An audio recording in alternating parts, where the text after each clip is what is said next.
করছিস? ভর্তি পরীক্ষার প্রস্তুতি নিচ্ছি। তা কোন কোন ভার্সিটির ফর্ম তুললি? ইঞ্জিনিয়ারিং ভার্সিটি, মেডিকেল, আর ডিইউ, সিইউ। কেন তুই এগ্রিকালচার ইউনিভার্সিটির ফর্ম তুলিসনি? না তো, সবাই যেখানে ডাক্তার ইঞ্জিনিয়ারিং হওয়ার পেছনে ছুটছে, এখানে আমি এগ্রিকালচার ইউনিভার্সিটিতে পড়ে কি কৃষক হব?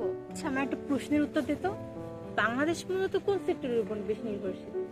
বাংলাদেশ এগ্রিকালচারের উপর। আচ্ছা, এবার আমাকে বল যে উন্নত দেশগুলো তারা মূলত কোন সেক্টরের উপর বেশি নির্ভরশীল? উন্নত দেশগুলো এই টেকনোলজি সেক্টরের উপর। তাহলে তুই কি বলতে চাইছিস যে তারা কি এগ্রিকালচার সেক্টরকে বাদ দিয়ে টেকনোলজি নিয়ে ভাবছে, এরকম কিছু? না, তারা তো অনেক আগেই এগ্রিকালচার সেক্টরকে উন্নত করে ফেলেছে।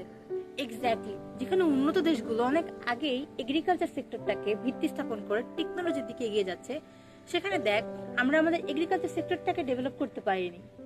উন্নত ফসল উদ্ভাবন, ফুড সিকিউরিটি, এক্সপোর্ট সিস্টেম, যে জিনিসগুলোতে আমরা এখনো পিছিয়ে আছি, কিছু এখনো আমাদেরকে বাইরের দেশ থেকে আমদানি করতে হয়। তুই বুঝতে পারছিস এটা আমাদের দেশের জন্য কত বড় লস? তাহলে আমরা এগ্রিকালচার সেক্টরকে গুরুত্ব না দিয়ে কেন টেকনোলজি সেক্টরকে গুরুত্ব দিচ্ছি?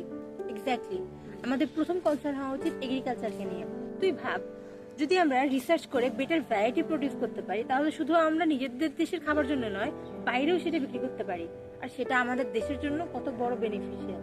তাহলে এগ্রিকালচার মানে শুধু খাবারই উন্নয়ন নয়, economy boost, employment, export income, সবকিছু। তাহলে এবার তুই বল, দেশের ভিত্তি ঠিক করতে হলে সবার আগে কোথায় হাত দিতে হবে? এগ্রিকালচারে। কোন বুঝলাম এগ্রিকালচার সেক্টরকে বাদ দিয়ে অন্যান্য সেক্টর নিয়ে কাজ করা মানে অনেকটা ফুয়েল পেলে রকেট চালানোর মতো। এই তো বুঝলি। তাহলে এখন বল, কি ডিসিশন নিলি? এগ্রিকালচার ইউনিভার্সিটির ফর্ম তুলবি কি তুলবি না? হ্যাঁ, আমি অবশ্যই ফর্ম তুলবো, আর এগ্রিকালচার ইউনিভার্সিটিতে পড়ার সুযোগ আমি মিস করতে চাই না।